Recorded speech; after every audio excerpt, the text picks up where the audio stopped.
The following lesson is linked to Learning Outcome 1, Speaking and Listening, and addresses the assessment standard that requires learners to demonstrate planning and research skills for oral presentations.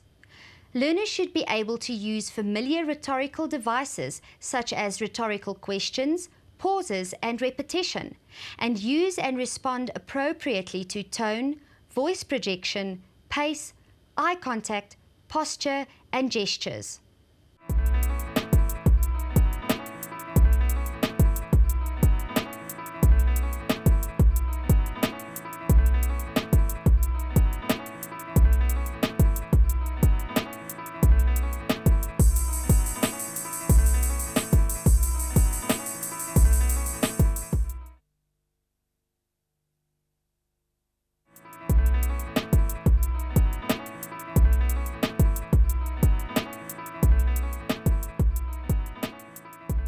Welcome back to our series of lessons on planning speeches. I'm Charlotte.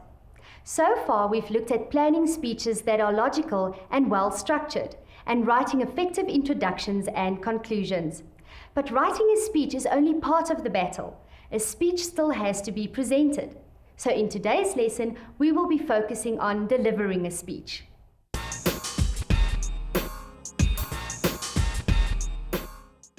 So that by the end of this lesson, you should be able to list the basics of speech delivery. By now you know that Palesa is planning a speech about South Africa's new democracy. We are here in her classroom so that she can get a real feel for what it will be like tomorrow when she will be presenting it to her class and teacher. So Palesa, are you ready?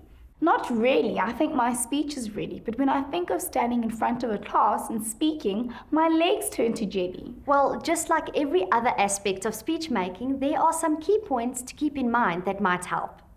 Most important of all is to make contact with the audience. Make sure your audience can hear you and that you put expression into your voice. Use facial expressions and hand gestures to emphasize what you are saying. And finally, pace your speaking. That still doesn't really help. I'm not sure what you mean. Okay, let's go through them one by one in more detail. So to make contact with the audience, you must know your speech so that you can make eye contact with the audience. In other words, to make contact with your audience, you need to learn to speak to them and not at them, so that they pay attention and are interested in what you have to say. One of the ways to do this is to make eye contact with your listeners. And make eye contact with different members of the audience and not just the same person all the time. That means I need to learn my speech and not just read it. Exactly. Also, learning your speech helps to build your confidence because you know you are well prepared. Another thing, when you speak, make sure you can be heard and let your voice express your attitudes and emotions. In other words, if you are excited or serious, passionate or sad, let your voice show it with volume and tone. So a little bit of up and down and loud and soft is good. Right, provided it's in keeping with what you are saying. The point is to strike a balance. You don't want to sound monotonous and boring like this. But then, you don't want to sound like an overexcited nursery school teacher and talk like this. Okay, I understand that. But what do you mean by facial expressions? Does that mean I have to pull funny faces? Definitely not. When we speak, we add meaning with our faces. Let your face reflect the emotion of what you are saying.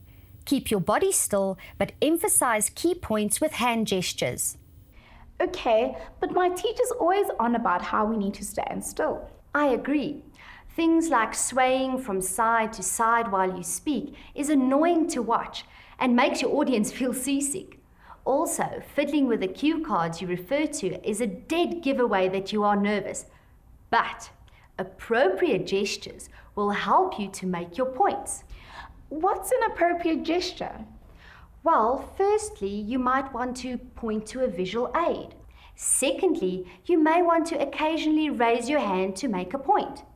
And thirdly, you may want to use your fingers to number your points, just as I'm doing now.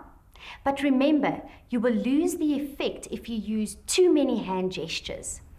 Now, what's this about pace? I've always been told to speak slower. Pace is not speed. It is varying the speed at which you talk. For example, you should slow down the parts you want to emphasize, and you could speed up to show excitement or panic.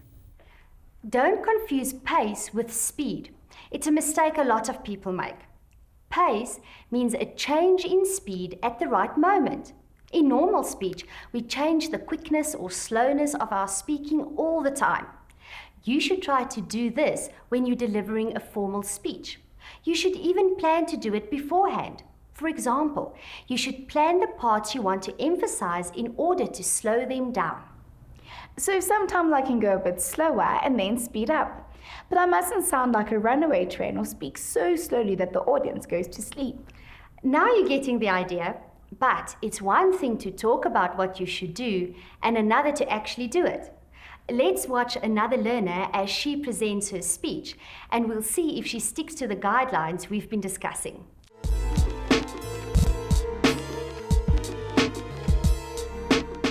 Behind the eyes of their compassion lies a suffering soul, and in their blood a bitter darkness.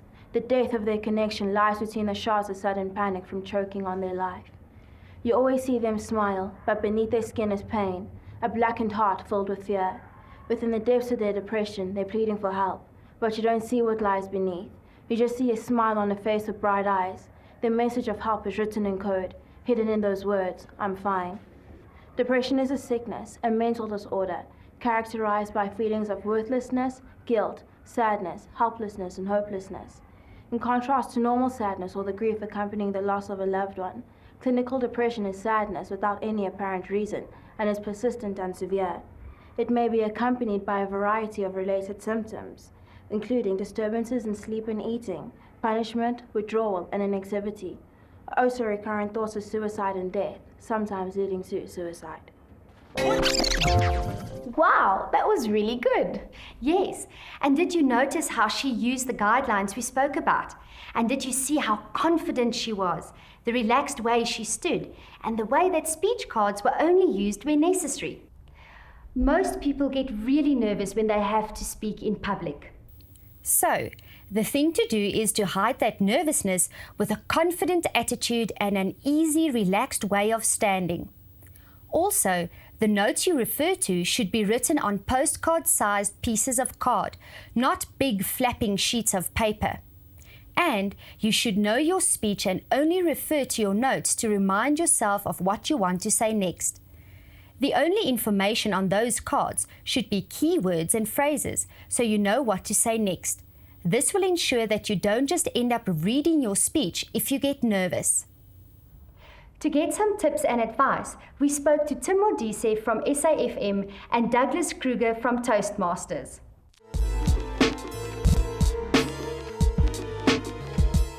Well, to me, whether giving a prepared or unprepared speech is the same, in the sense that the elements that you have to be on the lookout for and the approach has got to be the same. Firstly, make sure you understand what the topic is that you have to talk about, right? What the issue is that you have to address.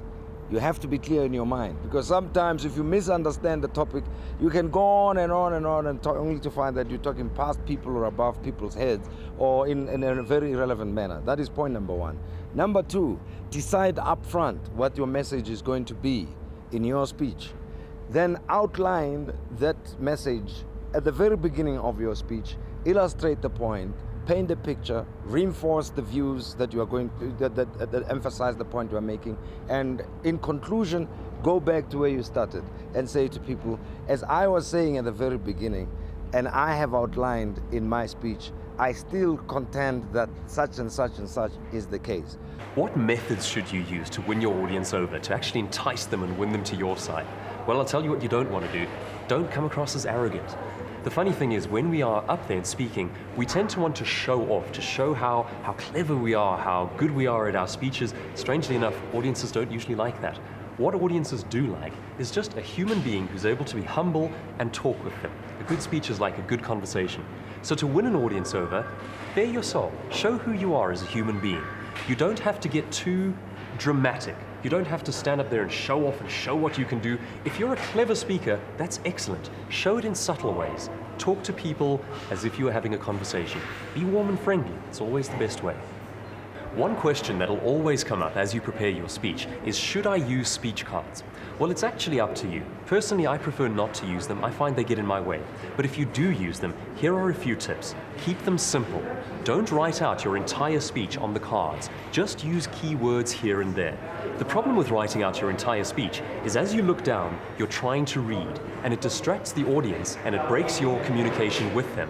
What you need to do is continually have a conversation with your audience, and if the cards get in the way, rather don't use them.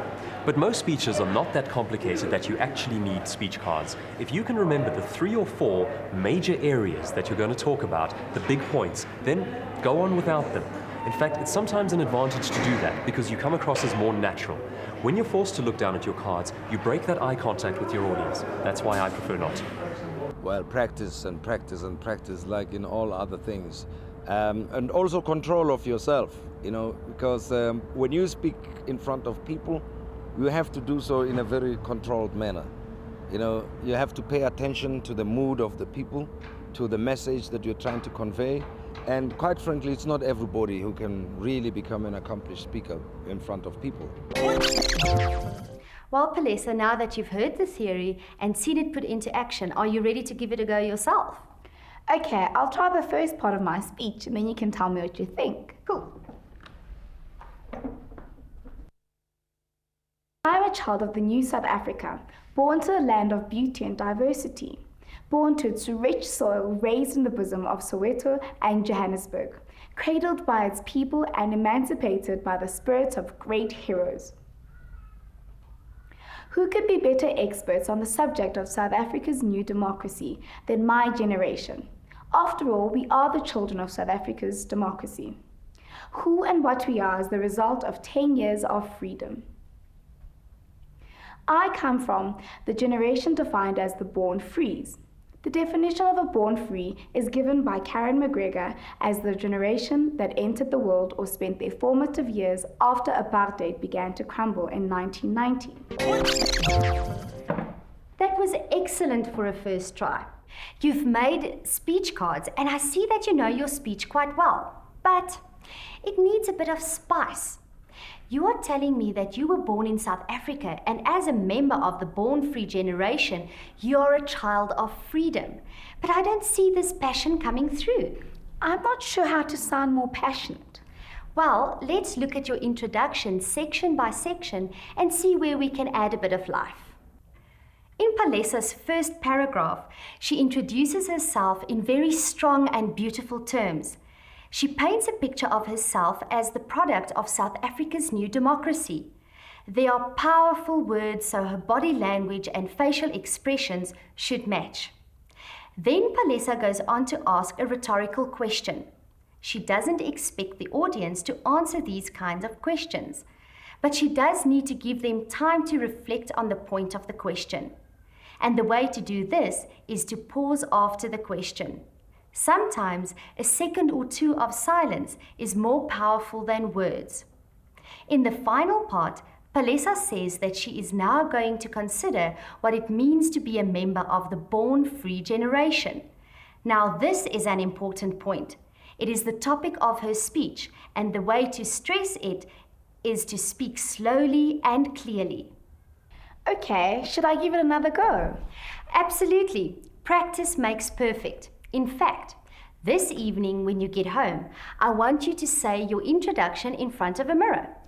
That seems a bit silly. Not at all. Even experienced speakers practice in this way. If you see yourself as your audience will see you, you can spot some of your own mistakes and correct them before the big day. Okay, I'll give it a go. The mirror is a great way to practice your speech, but if you have access to a tape recorder or even a video recorder, you could try to record yourself. Once you know your speech, do it for a trial audience like a friend or a family member. Ask them to give you feedback on the parts they didn't understand or where they thought you spoke too fast or too slow. It might feel like you are speaking too slowly and that you are pausing for too long. This is just because it's so familiar to you, but your audience is hearing it for the first time. Plus, they only get to hear it once. Okay, Palesa, how do you feel about delivering your speech for us? I'm quite nervous, but I think I'm ready and I feel confident that what I have to say is interesting and well prepared. Okay, here it goes. I'm a child of the new South Africa, born to a land of beauty and diversity, born to its rich soil, raised in the bosom of Soweto and Johannesburg, cradled by its people and emancipated by the spirits of great heroes. Who could be better experts on the subject of South Africa's new democracy than my generation? After all, we are the children of South Africa's democracy. Who and what we are is the result of more than 10 years of freedom. I come from the generation defined as the born frees. The definition of a born free is given by Karen McGregor as the generation that entered the world or spent their formative years after apartheid began to crumble in 1990. This term born free applies to all of us who are now between the ages of 15 and 25. For example, I was born in 1988, so I was only 2 when Mr. Mandela was released and only 6 when the first democratic elections took place. But often we are accused of being ungrateful and irresponsible. Older generations say that we have no respect for the sacrifices that were made for our new democracy and that we have forgotten where we came from. I don't agree with this, so I went to get information from official sources to see if I could get some information about my generation. Official research shows that the born-free generation makes up 21% of the population and that there are over 9.5 million of us. 80% of us are strongly and proudly South African. 85% of us agree that all people are equal regardless of race and religion. 90% of us say that religion plays an important part in our lives. 89% of us try to uphold the values and traditions of our people. 91% of us are excited to live in this time of change. And 70% of us argue with people who talk negatively about South Africa. In fact, Mrs. Yvonne Johnston of the IMC says that their research shows that we are independent thinkers who don't want to be saddled with the negative attitudes of the past. South African teenagers are grateful for the freedom and opportunities that were won for us by our parents. We will never forget these sacrifices, but today we want to live our dream of being united without worrying about race, language, common interests, backgrounds, or what we wear. We want to be united because of what we are, which is South African. In addition, we know that South African blood flows in our veins. We can't escape from the fact that we are South African and we have to look after our land, our people, and our freedom. We know that democracy gave us a fair shot of achieving our goals because now our race and sex won't limit us. For me, democracy means that a door has opened up for us to all live a life with dignity and a future with possibilities. But it is still up to us as citizens of South Africa to get up and make the future a reality. I might not know where I'm going, but yet I definitely know where I come from. I believe that whatever surrounds me makes me into who I will become. For this reason, I am grateful to be alive at this time in South Africa, where what feeds my soul and mind is respect for other cultures and other people, and the goal of working to find solutions to problems. I believe with the new South Africa as my home, nothing can stop me. That was really great, Palesa. Thanks. To see if you are able to put into practice what we have learned in this lesson, it is time for today's task.